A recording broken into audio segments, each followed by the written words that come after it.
Halo, kembali lagi di video Akpro IMTK 2021. Kenalin lagi, gue Hajar. Di sini mau ngejelasin kalian kalkulus nih, yaitu fungsi, turunan, dan aplikasinya.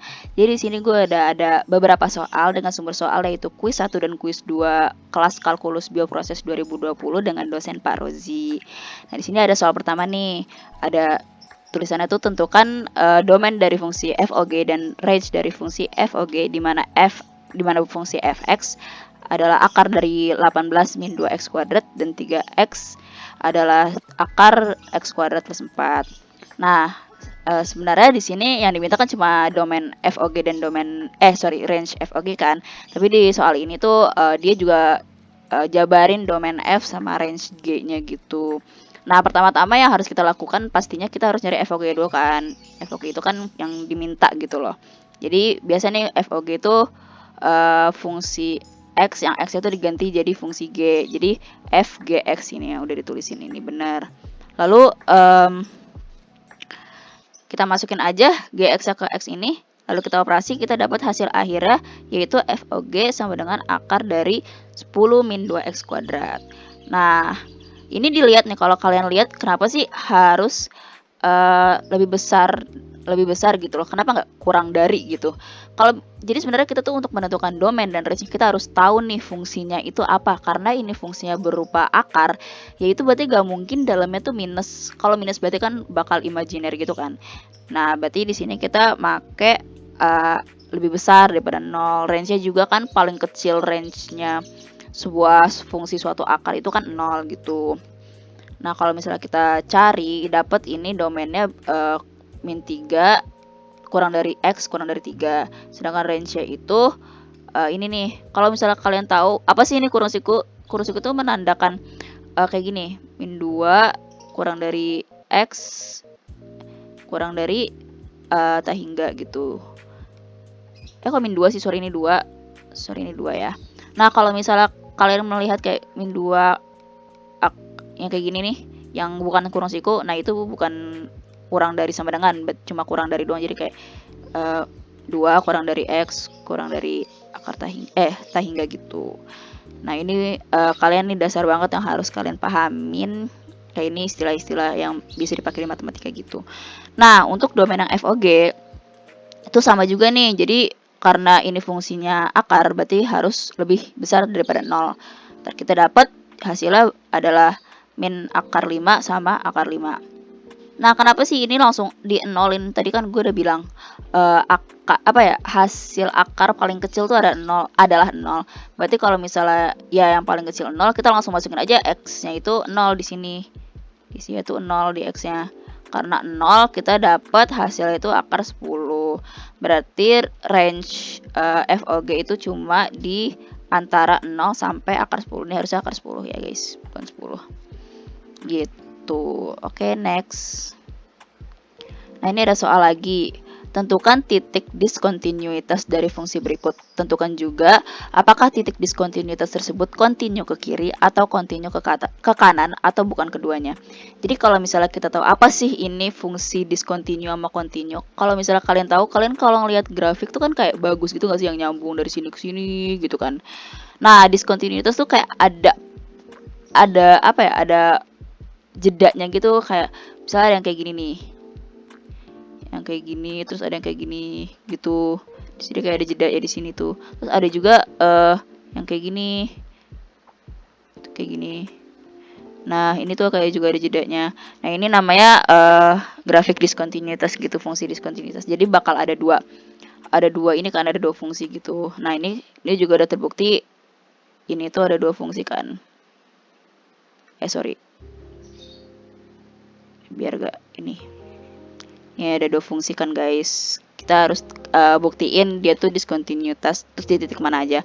Nah, diskontinuitas tuh ada yang ke kiri, ada yang ke kanan. Kalau misal kalian lihat nih, ada tanda minus ini di atas ini. Itu tuh tandanya dia berarti yang ke kiri. Sedangkan ini grafik yang ke kiri. Kalau misalnya yang plus ini tandanya itu grafik yang ke kanan gitu. Terus kenapa sih kita pakai grafik yang ini, yang buat yang ke kiri? Karena kalau misalnya kalian lihat nih, jika X kurang dari 3, berarti kalau misalnya kita bayangkan, berarti grafik itu kayak bakal ke kiri, terus kan kayak 3 kurang, Misalnya 3 ke kiri berarti 3, 2, 1 sampai yang minus itu. Sedangkan kalau yang ini yang jika X lebih besar sama dengan 3 itu berarti dari 3 yang ke kanan gitu. Nah, kita masukin aja nih 3-nya ke fungsi yang udah sesuai sama syarat-syaratnya. Nah, ini yang 4 per mutlak X min 2 kita masukin X sama dengan 3, hasilnya 12. Nah, kalau misalnya yang ke kanan itu 1 min X kuadrat, itu X-nya diganti 3, hasilnya min 8. Nah, sehingga pada X sama dengan 3, limit fungsi tidak ada karena limit kiri tidak sama dengan limit kanan.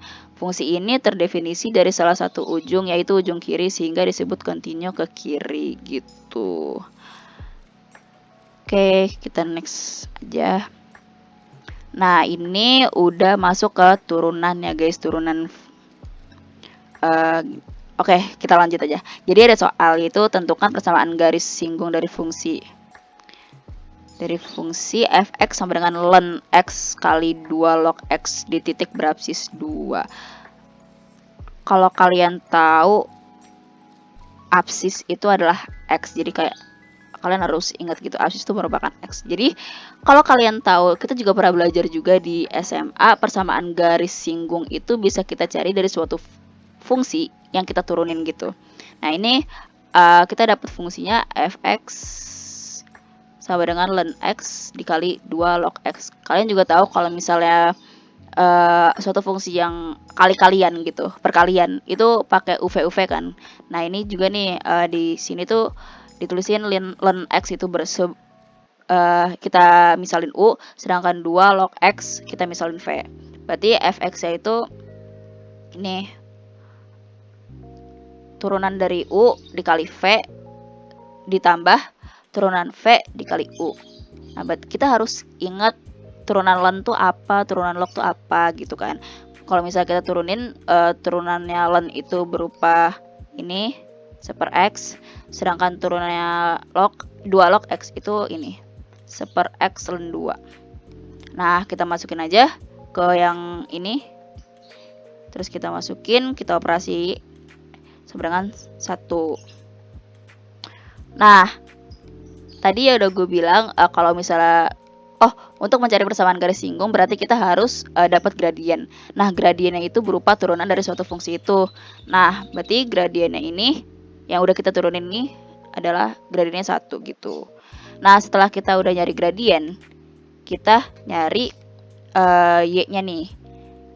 Nah, y-nya itu karena kita udah dikasih juga nih absisnya berupa 2, berarti kita tinggal masukin x-nya itu 2 dengan fungsi yang awal itu. Jadi fx sama dengan ln x 2 log dikali 2 log x-nya itu diganti 2 aja. Jadi yang di sini tuh tinggal dimasukkan aja.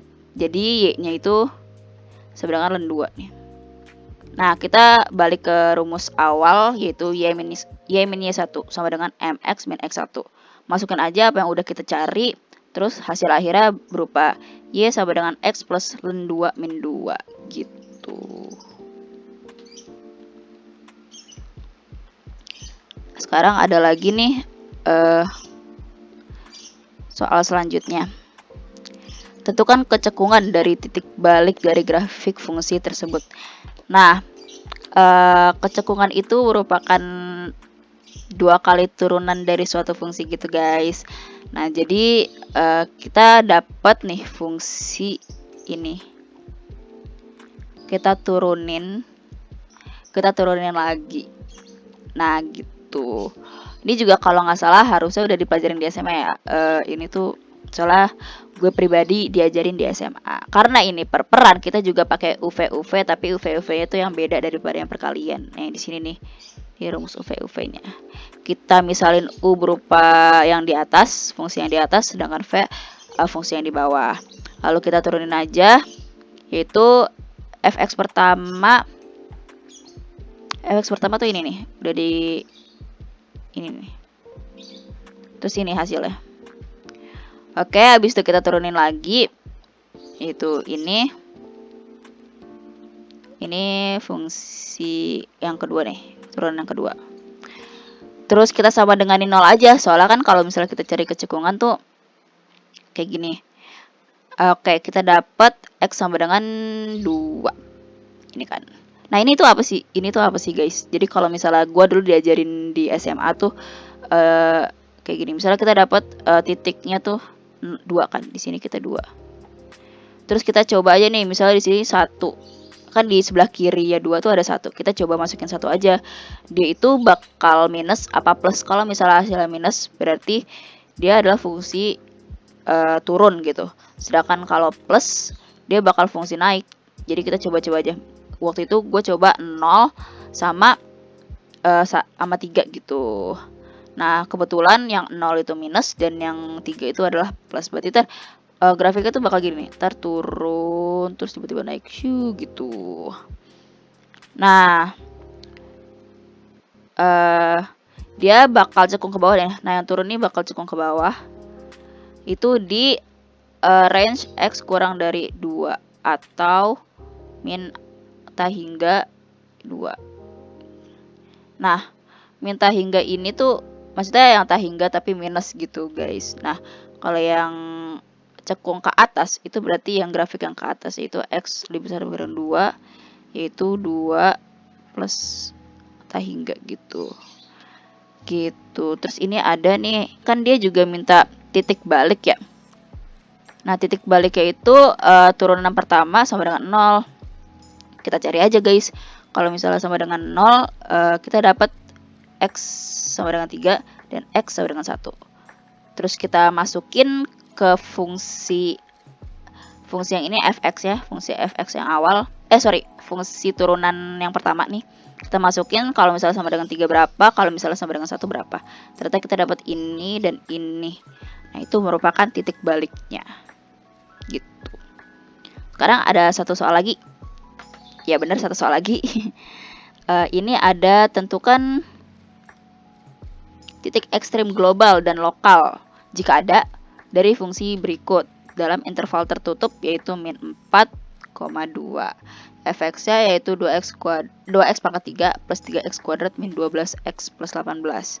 Oke, titik kritis itu kalau ini tetap dituruninnya tuh sekali aja. Nah, coba kita turunin, ini gampang banget karena ini plus cuma penjumlahan doang, penjumlahan pengurangan. Kita langsung turunin aja, yaitu turunannya ini. Terus kita sama dengan 0, terus kita juga dapat titiknya nih. Ada titik sama dengan 1 sama titik sama dengan min 2. Nah, kita masukin juga ke ini. Kita masukin juga 1 sama 2-nya. Sebentar. Oke, gue sekarang paham. Jadi ini kita udah dapat nih X sama dengan 1 sama X sama dengan min 2. Terus kita masukin ke persamaan awalnya, yaitu kita dapat min 4 sama 2. Nah, kita kalau min 4 sama 2 kan hasilnya. Nah, hasilnya ini sama aja ujung. Kalau misalnya yang tadi yang 1 sama min 2 itu stasioner namanya. Terus kita masukin ke sini. Berarti di sini ada grafik turun, terus grafik naik, terus kita turun lagi, terus naik lagi, terus turun lagi sampai terus gitu kan. Gitu. Terus habis itu titik-titik ini kita masukin ke fungsi awalnya juga, fungsi yang paling awal yang ini. Kita masukin, kita dapat min 14, 38, 11 sama 12 sama 22, sorry.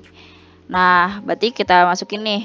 Kalau misalnya dia min 2 tadi yang X min 2 itu sama dengan 38, min 4 itu hasilnya min 14, 2 hasilnya 22, sedangkan 1 hasilnya 11.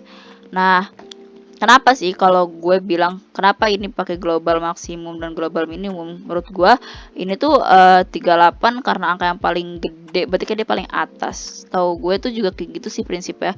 Yang paling atas tuh berarti yang global maksimum, berarti gak ada lagi yang paling tinggi gitu loh di grafik tersebut. Titik paling tinggi tuh di situ.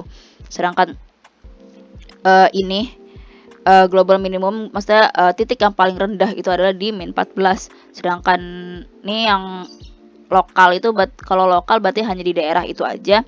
Itu ada di titik 2,22, sedangkan di lokal minimum, kalau itu kan lokal maksimum, berarti di daerah yang maksimumnya itu ada di situ, sedangkan di daerah yang minimumnya itu di titik 1,11. Oke, gitu aja. Sekian dari gue. Kalau misalnya ada pertanyaan bisa langsung kontak Akpro aja. Ntar kita bisa diskusi bareng. Kurang lebih ya mohon maaf. Sampai ketemu lagi di video Akpro selanjutnya. Bye bye.